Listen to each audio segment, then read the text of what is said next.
Salut à tous, c'est Punk de la chaîne, bienvenue sur cette vidéo qui aujourd'hui va parler de cette fameuse envie de beaucoup d'entre nous, d'entre vous, de souhaiter devenir une meilleure version de soi-même. Vous savez que je déteste cette expression, j'estime qu'elle est absolument pas respectueuse pour ce que vous êtes aujourd'hui, et encore plus que ça, c'est vraiment top pour vendre des bouquins, vendre des formations et dire vous allez être meilleur, vous allez prendre encore un niveau, alors que le vrai problème se trouve dans sais-tu qui tu es. Et on est plus dans le connais-toi toi-même que le nouvelle version de soi-même. C'est un réel problème. Beaucoup de personnes veulent devenir ce qu'ils s'imaginent qu'ils peuvent être sans savoir qui ils sont. Je vous ai déjà fait des articles sur le sujet, je vous en ai déjà parlé, mais ça reste quelque chose de tellement commun en consultation ou avec des personnes qu'on rencontre ou des personnes qui commencent à se plonger un peu dans le dev perso où on sait que c'est devenu vraiment une machine à fric, une machine très égotique et y a à ce moment-là une notion à dire ce que vous êtes n'est pas suffisant. Bah d'ailleurs regarde, hein, ta vie elle est merdique, t'es pas heureux, t'arrives à rien. Bon bref, en gros, c'est facile dans une société où on est en comparaison constante de vendre quelque chose, j'exagère dans la notion de facilité à ce moment-là, mais de proposer quelque chose qui va dire tout va être résolu parce que tu upgrades ta conscience, tu te connectes à quelque chose de plus grand, tu modifies un ensemble d'éléments en toi pour connaître le programme ultime de telle ou telle chose. C'est hyper plaisant.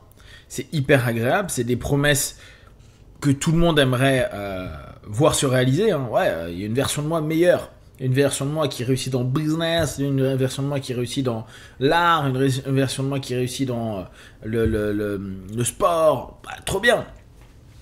Sauf que pour évoluer, pour avoir une version 2, 3, 10, 50 ou 2000, il faut une version 1. Il faut à minima connaître la version 1. Or, énormément de personnes qui vont dans un développement personnel, même si aujourd'hui vous avez vu toutes les critiques autour de ça, ils ne connaissent pas la personne étant eux-mêmes. Ils ont des idées, ou ils ont des souvenirs de comportements divers qu'ils ont pu avoir et qui ne leur ont pas apporté du succès. Mais est-ce qu'ils se connaissent en tant que tels ? En gros, si vous avez un produit et que vous voulez en faire une version 2, il faut bien quand même savoir ce que vous avez mis dans la version 1. Sinon, dans la version 2, la meilleure version de soi-même, qu'est-ce qui me dit que je vais pas remettre les patterns qui sont autodestructeurs et dissonants en moi, alors que je ne suis même pas au courant que ça fait partie de mes patterns et qu'en fait, j'en suis arrivé à ne pas apprécier ma version 1 à cause de ces patterns. Le travail sur soi, la découverte de soi, quand je parle de travail, c'est comprendre et accepter justement toute cette particularité de nous-mêmes. Et c'est sûr, avec ce qui est proposé, je ramène un peu en arrière sur les origines des coachings et un petit peu de ce qu'aujourd'hui on voit en surdose, qui est ce qu'avait proposé Tony Robbins. Donc le coaching est issu du sport et a été très développé par le process de la PNL dans les entreprises et après pour le développement personnel, etc. C'était notamment Robert Dills qui a énormément bossé dessus et un des patrons de ce côté devenez une meilleure version de vous-même, vous pouvoir illimité, éveiller le géant en vous, c'est Anthony Robbins qui a été pendant un séminaire élève de John Grinder, un des cofondateurs de la PNL. Et c'est vrai que quand tu vas à un séminaire de PNL version Robbins, tu ressors, tu as vraiment l'impression d'avoir des good vibes. Si tu as été intelligent, tu as créé un réseau qui est cool avec des personnes qui sont motivées, qui ont plein de choses. Mais, et c'est parfois le problème qu'on a aussi avec l'hypnose, hein, au lieu de prendre conscience de ce qu'il y a dans le subconscient, on va se dire rien à battre de ce qu'il y a dans le subconscient. Je vais programmer, programmation neurolinguistique. Je vais programmer mes stratégies gagnante, mes états positifs. Et autant j'adore ce principe-là, autant il me dérange si on ne sait pas où on en est. C'est comme si vous étiez en train de me dire, j'ai une voiture où j'ai envie de la tuner, je vais tuner ma voiture, je vais mettre plein de trucs dessus, des méga jantes, un méga moteur, hein, mais je ne sais pas du tout, en fait, ce qu'est ma voiture.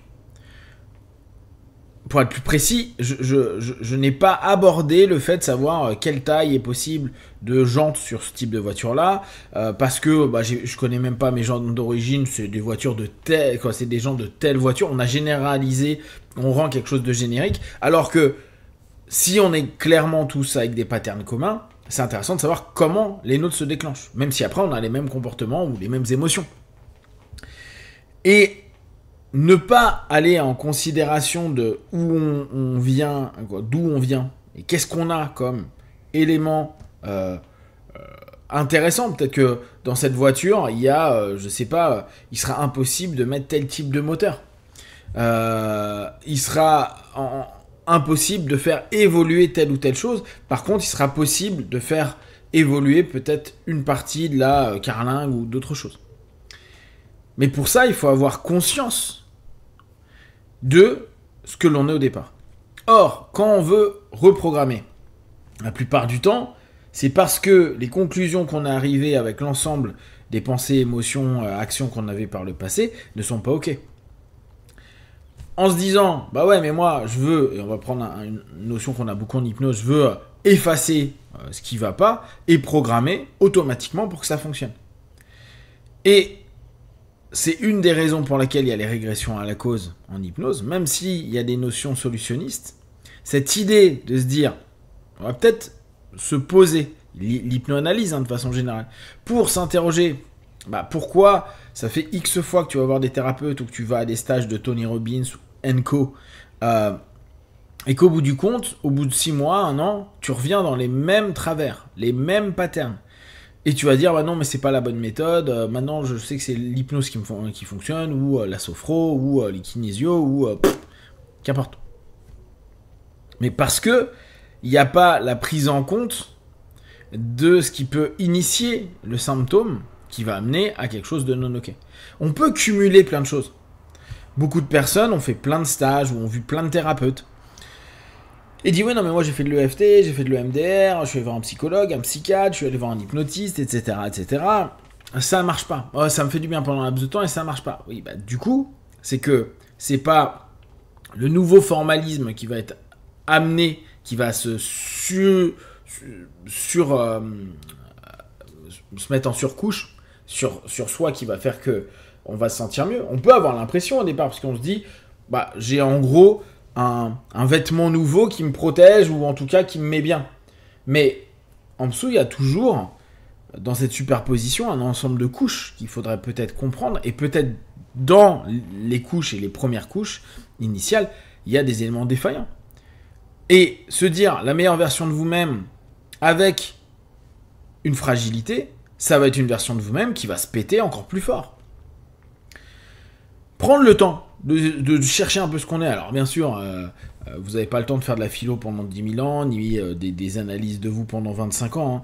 Mais déjà avoir un peu conscience de, ok, d'où je pars, et quand j'enlève mes récits, quand j'enlève mes storytelling, mes histoires, mes blabla sur moi et ce que je suis et ce que je pourrais devenir, et que j'achète pas tout de suite ce que vont dire les super développeurs de votre potentiel humain, ça va déjà vous donner une base à vous rendre compte que vous avez des défauts et des qualités, et que très souvent, les défauts, s'ils sont exploités, réorientés de façon différente, et sans y ajouter, comme je vous dis, une surcouche ou autre, une nouvelle version, si déjà vous l'exploitez correctement, votre bien comme vos moins bien, si vous les réorientez, les réaxez, les redirigez, vous allez être hyper surpris parce que vous valez à votre version initiale. Il y aura du très bon, il y aura du très mauvais, mais ça va être justement jongler avec ça qui va être intéressant, plutôt que nier qu'il y a du mauvais et des fragilités, et croire que parce qu'on va vous reprogrammer, en séminaire ou n'importe quoi, vous allez réellement changer, évoluer, avancer et grandir. Si vous avez des questions et des remarques, partagez-les sur Facebook, YouTube, j'y répondrai le plus rapidement possible. Comme d'habitude, de tout ce que je propose, ne prenez que ce qui est bon et juste pour vous tester, observer, analyser et conclure. Be one, ciao.